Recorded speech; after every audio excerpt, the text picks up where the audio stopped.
Hello everyone. Welcome back to English Story Hub, the place where great stories are told in simple English. Today we are going to talk about one of the most inspirational people in modern history, a man who spent 27 years in prison but walked out with a smile, a man who forgave his enemies even though they took away almost half of his life, a man who changed the destiny of an entire nation. This is the complete life story of Nelson Mandela from his birth, his struggles, his long fight against apartheid, his presidency, and his legacy after death. So sit back, relax, and enjoy this powerful early life. 19181930. Nelson Mandela was born on the 18th of July 1918 in a small village called Mvezo in South Africa. He belonged to the Thembu royal family, but his childhood was simple and traditional. His birth name was Rolihlala, which means pulling the branch of a tree, or more commonly, the troublemaker. He lived in a village with round mud houses, herding cattle, playing with friends, and listening to stories told by elders around the fire. At the age of 7, Mandela went to school for the first time. His teacher gave him an English name, Nelson, a common practice in colonial times. When Mandela was 9 years old, his father died. He was then sent to live with the Thembu regent, Chief Taba, who treated him like his own son. This new home exposed Mandela to leadership, discipline, and the responsibilities of public life. Education and awakening. 1930s-1940s. Mandela attended the best schools available for black South Africans at that time. He learned English, history, politics, and African culture. Later, he went to Fort Hare University, the most prestigious black university in South Africa. Here Mandela's personality began to grow. He became more confident, more aware, and more political. But he also showed his troublemaker nature. He joined a student protest and was expelled for refusing to apologize. Back at home,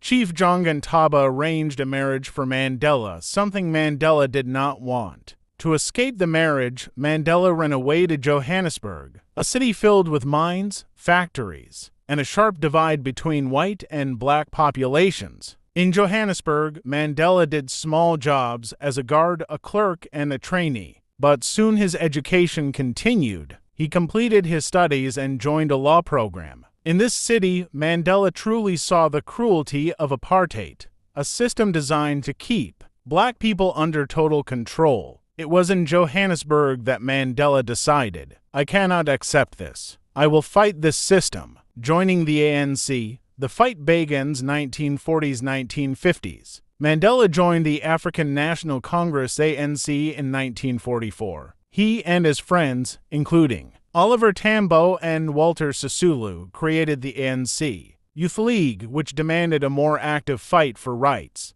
Mandela became a lawyer and opened the first black-owned law firm in Johannesburg with Oliver Tambo. They helped people who were beaten by police, evicted from homes, or arrested for breaking unfair apartheid laws. In 1952, Mandela led the Defiance Campaign, where thousands of people peacefully broke racist laws by entering white-only areas and refusing to carry passbooks. Mandela became famous across South Africa. He traveled, gave speeches, organized protests, and inspired young people. But this also made him a target. He was arrested many times. He was banned from public gatherings. He could not leave Johannesburg without permission. Still, Mandela continued the fight. 4. Sharpeville Massacre and Going Underground. 1960 to 1962. Everything changed on the 21st of March 1960 at the town of Sharpeville. Thousands of peaceful protesters gathered against the pass laws. Police opened fire. 69 people were killed. The government responded by banning all anti-apartheid groups, including the ANC. Mandela was forced to operate secretly. He helped create the armed wing of the ANC called Umkhonto we Sizwe MK, Spear of the Nation. They did not target people. They targeted buildings to send a message that apartheid would no longer be accepted. Mandela became known as the Black Pimpernel because he always escaped police. But in 1962, he was arrested. This time, the government wanted to silence him permanently. 5. The Rivonia Trial. I am prepared to die. 1963-1964. Mandela and several activists were put on trial for sabotage. The government tried to prove they were terrorists, but Mandela used the courtroom to deliver one of history's greatest speeches. He said, "I have fought against white domination, and I have fought against black domination. It is an ideal for which I hope to live, but if needs be, it is an ideal for which I am prepared to die." The world was shocked. On the 12th of June 1964, Mandela was sentenced to life imprisonment. Instead of being executed, he was sent to a harsh prison called Robben Island. 27 years in prison. The Unbreakable Spirit. 1964 to 1990. Mandela spent 18 years on Robben Island and 27 years in total behind bars. His cell was tiny. His bed was a thin mat. He worked breaking stones under the burning sun. He was allowed only one visitor every 6 months and only one letter every 6 months. But the prison did not break him. He learned the language of the guards to understand them better. He educated younger prisoners. He fought for small rights, better food, more books, and he won them. Over the years, Mandela became a global symbol of freedom. People all over the world carried posters saying, "Free Nelson Mandela." International pressure increased. Economies protested. Countries cut ties with South Africa. Inside prison, Mandela continued to negotiate secretly with government leaders. 7.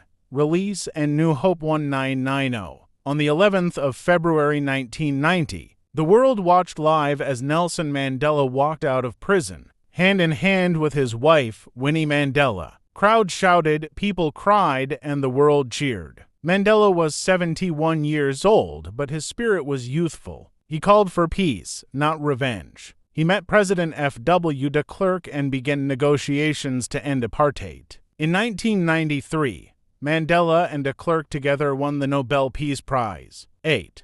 First black president of South Africa 1994 to 1999. In 1994, South Africa held its first election where people of all races could vote. Millions stood in long lines. The result was clear. Nelson Mandela became the first black president of South Africa. As president, Mandela focused on healing a divided country, ending racism in government systems, improving schools, hospitals, and housing, bringing people together through sports, creating the Truth and Reconciliation Commission, where victims and offenders told the truth to heal the nation. Mandela refused to run for a second term. He wanted to show that leaders must step down gracefully. 9. Later life and global respect. 1999 to 013. After leaving office, Mandela remained a global hero. He traveled around the world promoting peace, children's rights, and education. He created the Nelson Mandela Foundation and the 46,664 Campaign for HIV/AIDS awareness. He named after his prison number. People called him Madiba, a title of respect from his clan name. Children called him Tata, meaning father, even in old age. Mandela continued meeting world leaders, celebrities, and young people who wanted to learn from him.